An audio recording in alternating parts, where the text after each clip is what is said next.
Former President Donald Trump takes the stand in his civil fraud trial.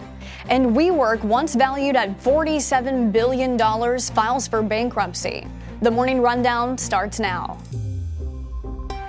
From the Straight Arrow News Studio, bringing the stories that matter to you from across the United States and around the world. This is the Morning Rundown. Today is Tuesday, November 7th. Thank you for joining us. I'm Kara Rucker. Former President Donald Trump took the stand on Monday in his $250 million civil fraud trial in New York, where he spoke out against the attorney general who was suing him, his eldest sons, and his company. Trump and the judge sparred at times. Trump was warned about the length and content of his answers on the stand, the judge telling Trump it was not a political rally. During his testimony, Trump disputed the attorney general's claims that he lied on financial statements to banks and insurers or inflated the values of his properties to get better loans and business deals.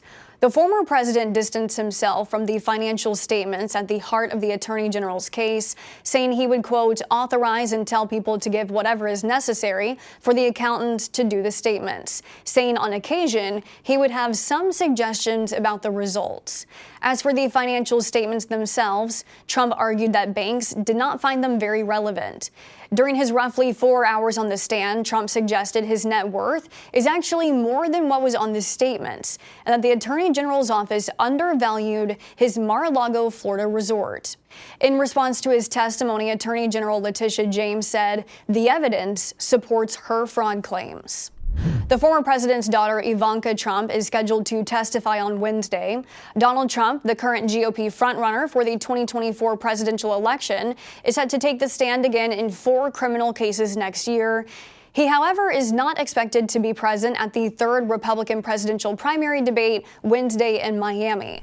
Today is Election Day in America, and while we are just under a year away from the presidential election, voters across the country will be making decisions that could impact next year's race.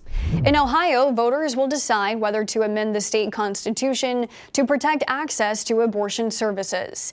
They will also vote on whether to legalize recreational marijuana. In Virginia, all 40 state Senate seats and 100 state House seats are on the ballot, which could lead to Republicans having full control of the state government for the first time in a decade. This would give a path for Republican Governor Glenn Youngkin to enact his proposals on abortion, education, and other policies.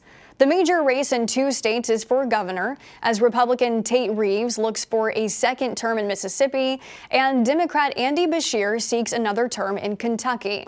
In Texas, 17 candidates are vying to become the next mayor of Houston, and residents of Uvalde will elect a new mayor for the first time since the May 2022 school shooting that left 19 students and 2 teachers dead. Pennsylvania residents will vote to fill a vacant seat at the state Supreme Court, and Philadelphians will decide on a new mayor. New York's general election has voters deciding on a variety of races, including New York City Council, and Colorado voters will decide on 2 proposals involving tax revenue. The Hamas-run Gaza Health Ministry says more than 10,000 people have been killed since Israel launched its strikes on the territory following the terror attacks. The health ministry says more than 4,100 children are among the dead. President Biden has previously said he had no confidence on figures provided by the agency.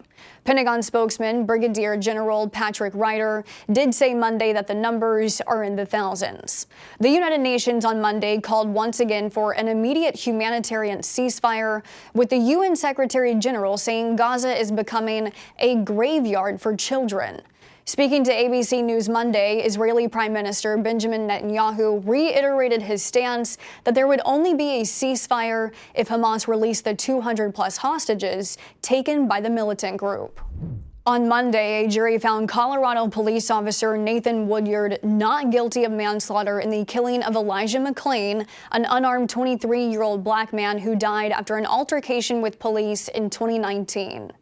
Woodyard, who has been suspended without pay since 2020, is the last of 3 officers to stand trial for the killing of McClain after he had been restrained using a chokehold and injected with a sedative by paramedics. In October, a jury found Officer Randy Rodema guilty of criminally negligent homicide and third-degree assault, while that same jury delivered a not guilty verdict for Officer Jason Rosenblatt, who had been charged with manslaughter and assault. Though McClain's killing has brought sweeping police reforms in Colorado, his death originally did not receive much attention, with local prosecutors originally not filing charges against the officers. That changed after May of 2020, when George Floyd was killed at the hands of police.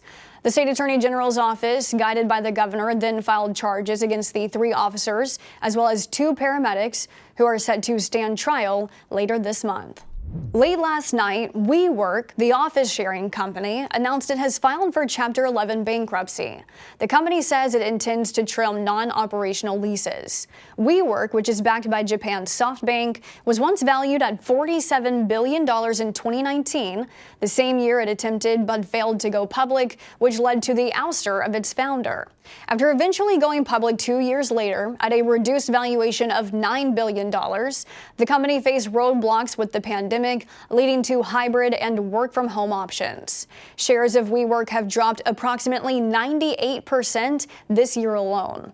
While WeWork leases millions of square feet of office space in 777 locations across 39 countries, the bankruptcy filing affects only WeWork sites in the U.S. and Canada. Finally this morning, we have an update on the largest newspaper chain in the country's search for a Taylor Swift reporter. After a couple of months, Gannett has found its man.